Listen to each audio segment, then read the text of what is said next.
皆さん、また来てくださってありがとうございます。こちらはマンハッタンニューヨーク、日曜日の朝です。ということで、お久しぶりでございます。私ね、もうね、しばらく上げてなかったんですけど、ビデオ自体はいくつも訳して、いくつもただ上げてないんですね。で、上げてないうちにもう1ヶ月も経っちゃって、トランプさん中東行った頃のもう素晴らしい、これからはミサイルを飛ばすのではなく、商業と繁栄を持って競い合いましょうっていう素晴らしい平和宣言、平和の大統領、世界に平和を届ける大統領みたいな感じの素晴らしいスピーチから、核施設ぶっ潰せっていう感じになっちゃって、はいドン。昨日こんな感じになっちゃったんですね。でね、私ね、やっぱりアメリカでも、マガの中でもこれ2つに分かれるんですよ。で、タッカー・カールソンさんとか、デイブスミスさんとか、チャーリーカークさんとか、こういう、すごい、正しいアメリカ愛国なんだけど、アメリカがした悪いことは悪いでしょっていう、きちんと言える人たち。イラク戦争も結局戦争やネオコンがしたかっただけでしょって。結局嘘だったじゃん。何もなかったじゃん。大量核兵器なかったじゃんっていう、こういうことなんですよね。それがあってのこれだから、しかもやっぱりイスラエル政府が入り込んでるんですよね。だからマイク・ウォルツが、はいドン。こんな感じで、キャビネットミーティングでもイスラエル政府にこうやってテキストしてるのが見られちゃったんですよ。だから、イスラエルになんで情報を流してるんだってことで、この人ファイヤーされたんですね。これが問題でクビになったんですね、マイク・ウォルツは。だから、日本で言ったら、要は帰化した中国人が日本の政治に根深く入り込んでるとか、北朝鮮の息のかかったプロパガンダ要員、辻元蓮舫、福島みずほ、こういったような人たちが政治に入り込んでいろんなことをしようとしているのと、似たようなもんなんですけど、こういうイスラエルのプロパガンダとお金がものすごい入っているんですね。だから長い間アメリカの中東政策はこういうイスラエルのプロパガンディストがすごく力を持ってたんですよ。だからタッカーのゲストに出たハイドン、こんな感じでね、話を聞いてめちゃくちゃなんですね。論理破綻してるんですよ。大体論理破綻してることを言い出した方の人たちは、金か力か暴力か何かが動いてると思っていいと思うんですね。ということで今日はデイブ・スミスさんを、流してみたいと思います。そしてネタニエフの動画も見てください。どうぞ。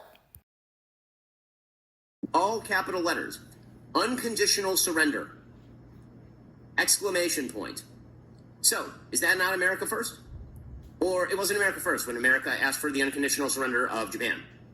It wasn't America first when America sought to end. I mean, how pathetic is it? Oh, okay. So you're bragging on one hand that he's decapitated Iran without firing a single shot, and then also boasting that he's demanding unconditional surrender? Okay, if you want to argue that demanding unconditional surrender from Japan was America first somehow, that anybody who's familiar with the history of the term America first, think about the inversion of language here. That was America first, demanding an unconditional surrender from Japan, by the way, against the wishes of 5-star General Dwight D. Eisenhower, who didn't want us to drop the nukes, thought it would be horrifically inhumane and completely unnecessary, and that Japan was willing to negotiate a surrender anyway. That's just a 5-star general, though. I mean, what does he know? Next up, Ben Shapiro. But so that's it. So we're demanding an unconditional surrender. Well, one thing I'd say that demanding an unconditional surrender from Japan and now demanding an unconditional surrender from Iran, well, does seem to imply that America's at war now, doesn't it? Usually, parties who aren't at war don't demand unconditional surrenders from the other. By the way, there's so much here that's just so ridiculous, the war propaganda. Because you have to understand, right? In the worldview of the war hawks, this is just like World War II. Every single war is just like World War II. But it's nothing like the wars in the last 25 years. I mean, this isn't the type of thing that will ever stop Ben Shapiro from supporting a war, but Japan attacked us That was a big part of the calculation before we demanded that unconditional surrender, now wasn't it? Like, forget even getting into the stuff about how FDR knew that Pearl Harbor was coming and probably kind of lured them into it. Forget all of that for a second. They attacked us. They attacked us and killed Americans, okay? Like, Iran has not attacked the United States of America. If they've done anything, it's been when America's intervened in their part of the world on behalf of Israel.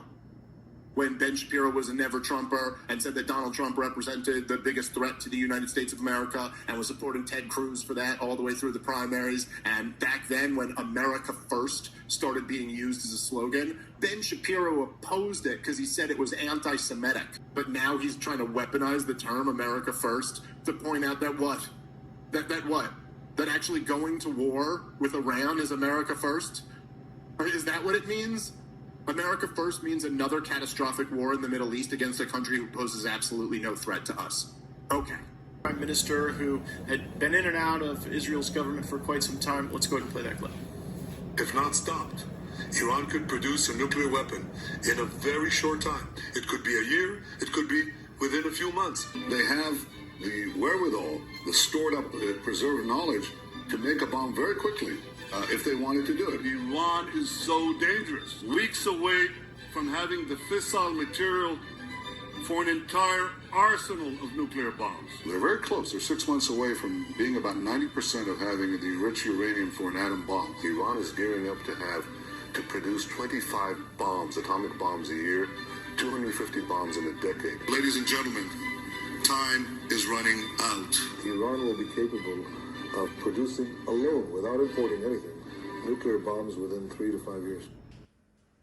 ということでですね、このネタニヤフさん30年これを言っていらっしゃるっていうことは、事実としてイランがずっと持ち続けてるんだけど、一度も使ったことがない。もしくはネタニヤフが30年ずっと嘘をついてきたと、こういうことになるんですね。こんなやつは信用できんと、こういうことなんですね。ということで、次の動画を見てください。どうぞ。Russia is backstopped by China, and I recommend that you go there and see it. It is way nicer than Washington D.C. Way nicer. To me, that's a tragedy. I was horrified and angry at my leaders, including you. It's like, I want to live in a country that's nice, with low food costs and no homeless people. I don't understand why that's too much to ask. So do Instead, I get wars with Iran. No, I just want lower food costs. How's that? So, look, it's a weird argument that you do often, which is, listen, things are crappy in America.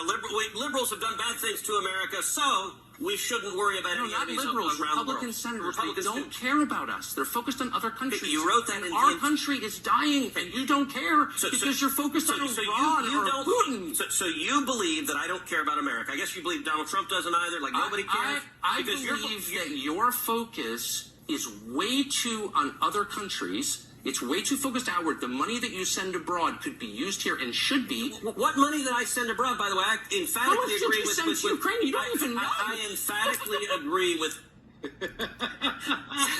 Tucker makes me laugh.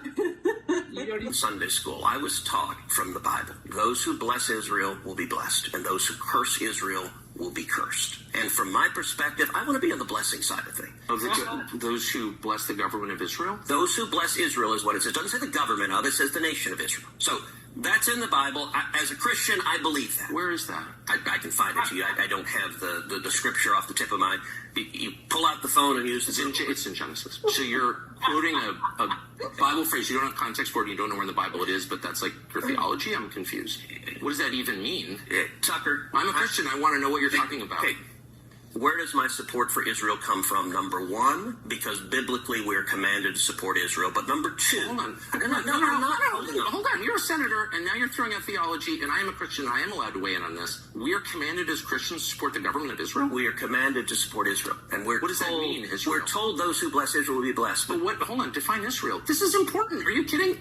This is a majority Christian country. Define Israel? Do you not know what Israel is? That would be the country you've asked like 49 questions about. So that's what Genesis, that's what God is talking about. The nation of Israel, yes. And so is that the current borders, the current leadership? He's talking about the political entity called Israel? He's talking about the nation of Israel. Yet nations exist, and he's discussing a nation. A nation was the people of Israel. Is the nation They're the God's descendants of referring Abraham. to in Genesis, is that the same as the country run by Benjamin Netanyahu right Yes. That was beautiful. Tucker's face is so funny. He's so confused. He's the best confused face I've ever seen. And my new favorite line of all time is pull out the phone and do the Google. Yeah. So funny. That was wonderful. Of course, that's not what God was referring to. I've called it a genocide. Other people have different thoughts about it, and that's fine. But I think where it gets scary is that we give, we're complicit in it because we help fund, military stuff. And that's where it's like a regular guy, you're like, well, I'm paying these taxes, and they're going towards this.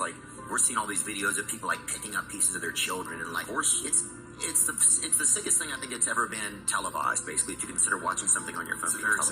It's it feels like a massacre, and sometimes it feels like we look out for the interests of Israel before we look out for the interests of America.